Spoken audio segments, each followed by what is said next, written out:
Hey everybody, Liz Pevytoe here, and I am going to have a little bit of a rant. I haven't done a good old-fashioned Liz rant in a while, and I feel like I need to today. I'm going to wait just a second and make sure I've got a good connection and make sure some people are hopping on here. Okay, good.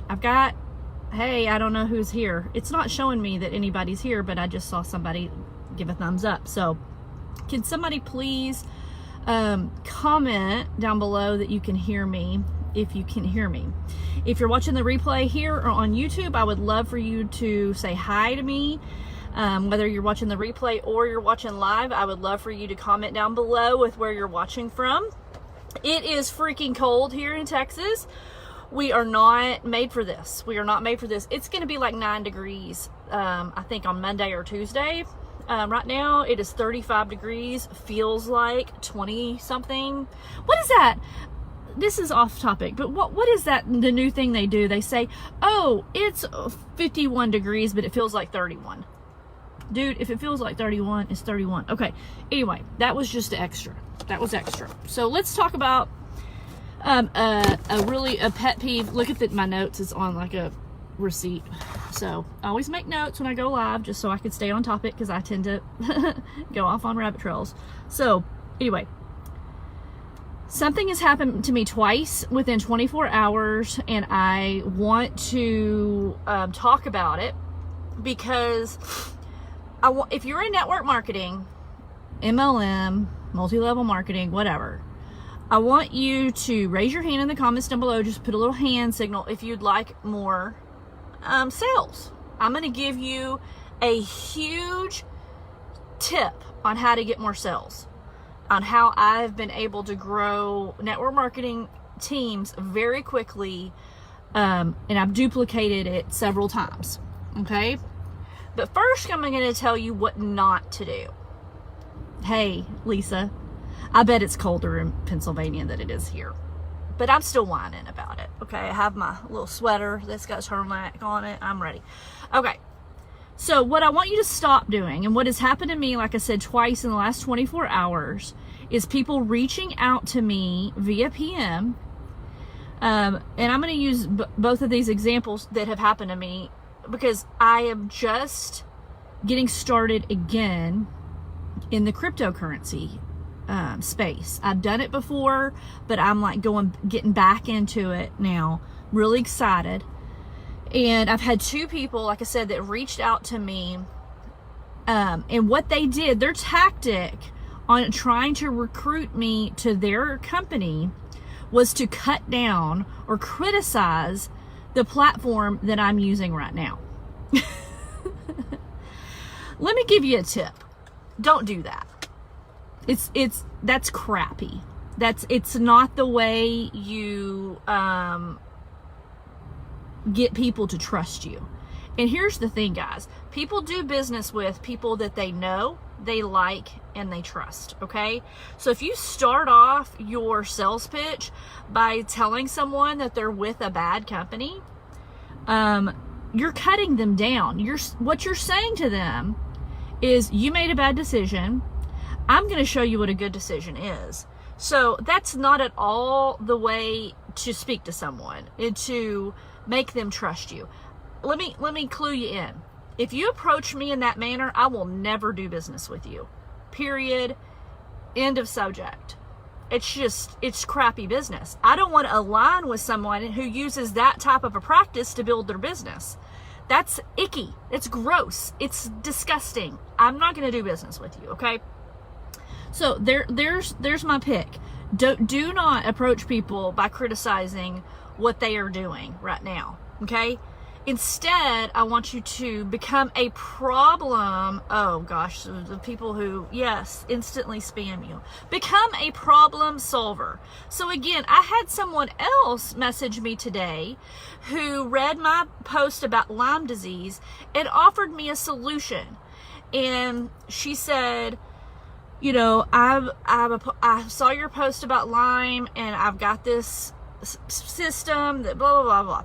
Okay, now, I did turn her down because I'm over it with Lyme. You know, I have spent over $5,000 on treatments and systems and whatever, okay? I'm actually using a product right now that I really, really love that is making me feel better, okay? But it's neither here nor there. But that was okay. She was problem solving. It wasn't offensive to me. If I ever consider trying to do, I've never tried the particular system she was talking about. But if I ever change my mind, I'm going to go back to her and say, hey, I'm circling back. I'm thinking about maybe trying that. Okay. So that was okay. Now here's another, but I want to give you a really good example. About 3.5 to 4 years ago, I made a video that went viral within the essential oils community, and it was a funny video. And the title to the video, I believe, was something like "Why Essential Oils Don't Work." Okay, and I basically went off on people for buying cheap essential oils in the grocery store or at Walmart, Amazon, whatever. And I said, the reason your essential oils aren't working is because they're cheap. Okay, that was basically the premise of the video. Everybody within the essential oils community went nuts over that video, and they shared the snot out of it, and it got like 15,000 views within 3 days. And it was like, woo! Everybody's friend requesting me, and they're like, this girl is so awesome, blah blah. Guess how many sales for essential oils I got out of that video?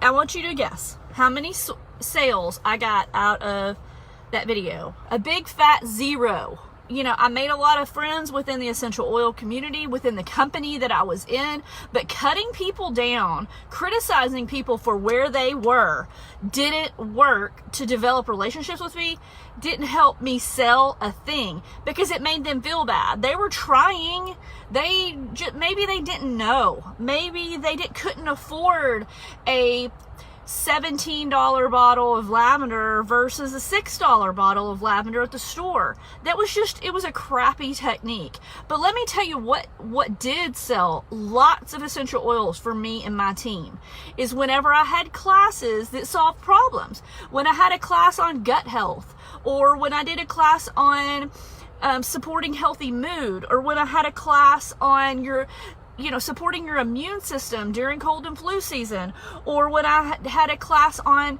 using essential oils around your pets, what's safe, what's not safe, essential oils while breastfeeding. I had a video that did really well that I just talked about what oils not to use when you're breastfeeding. I wasn't trying to sell oils. I was just saying, don't use these oils while you're breastfeeding. And guess what?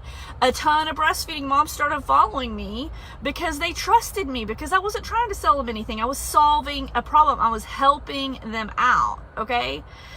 So I would just encourage you. That's my tip. Instead of cutting people down and telling them what they're doing wrong, solve their problems. It also, guess what, guys? When you start becoming a problem solver, it takes the ickiness out of selling. Because when you realize that you're helping someone, you're solving a problem. Even if you're like in the financial industry, like I am with crypto, I am solving people's problems of A, not knowing what to or where to invest their money. B, I'm helping people build generational wealth. So those are solving problems for people who maybe can't go back to work because of COVID or whatever. They need a work from home opportunity. So that is I don't feel icky about talking to people about crypto because it's solving problems. So anyway, if you just will focus and change your mindset on if you have a product that's about weight loss, think about how can I solve people's problems? Like what is it about my product that's easier than other people's products? Is it easy to mix up? Is it easy to take? Does it have less side effects? Whatever. So solve those problems and your business will explode. It absolutely will. Just like I'm seeing people on here. I know some people on here that are in the nail industry, those nail strips that you stick on. Didn't work for me because my nails are way too thin because of stuff. So, but I have dip nails, okay? But so those nail stickers or whatever they are, those real, I obviously don't know that much about them, so I'm not trying to sell them here. But what problem does that solve? It's cheaper than going to the nail salon. You don't have to take time out of your day. You can change them frequently. They're cute. So what problem are you solving instead of just reaching out to somebody saying, hey girl, you need to try these because they're awesome and whatever. Solve somebody's problems, okay? You can do it from home. It's fun. It's a bonding experience with your daughter, whatever. Okay, I love you guys. I hope you enjoyed this. So that was my rant for today, and I'll talk to you later. Bye-bye.